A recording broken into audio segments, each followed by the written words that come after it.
Salut à tous et bienvenue dans cette nouvelle vidéo. Et je souhaite également la bienvenue dans le quartier d'Insadong, dans le centre-ville de Séoul. Alors ce quartier est réputé parce qu'il abrite notamment de nombreux restaurants et de nombreux salons de thé traditionnels. Nous voilà un peu plus à l'intérieur du quartier d'Insadong. Et comme vous pouvez le voir, vous avez dans la rue des vendeurs qui proposent des objets traditionnels. Vous avez aussi notamment des magasins de pierres précieuses et surtout celle-là, l'améthyste, qui est la pierre symbolique de la Corée.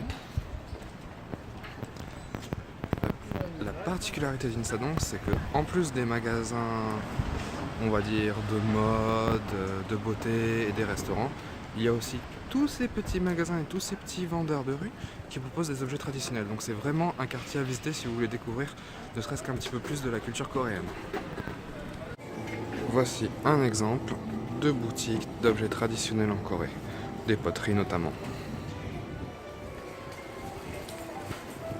Et si les petites boutiques de rue ne vous conviennent pas, voici le Centre national des souvenirs de Corée.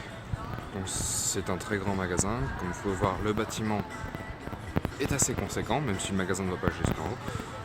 Mais il s'agit d'une bonne alternative si vous voulez trouver tout ce qui concerne la Corée dans une grande boutique.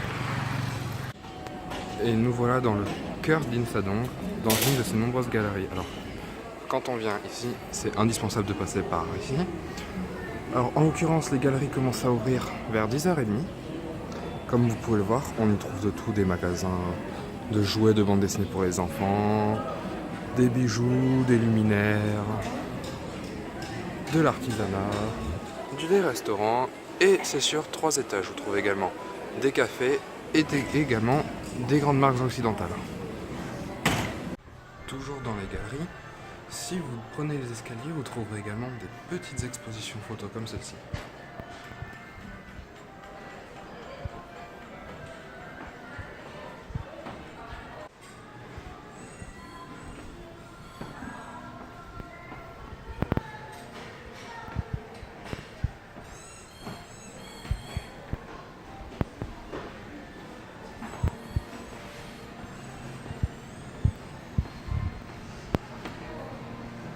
Et nous revoilà à l'entrée de la galerie, qui donne en plein milieu de la rue principale d'Insadong.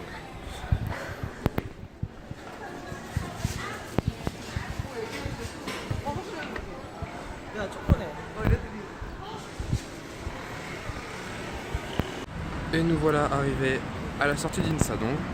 Bon, si vous faites la rue en ligne droite, il vous faudra une petite dizaine de minutes pour la traverser, mais il n'y a aucun intérêt. Il faut vraiment s'arrêter dans les petites boutiques traditionnelles, dans les magasins de thé ou dans les restaurants, mais surtout dans les galeries d'art qui sont quand même le cœur du quartier. Sur ce, je vous remercie d'avoir regardé cette vidéo et je vous dis à bientôt.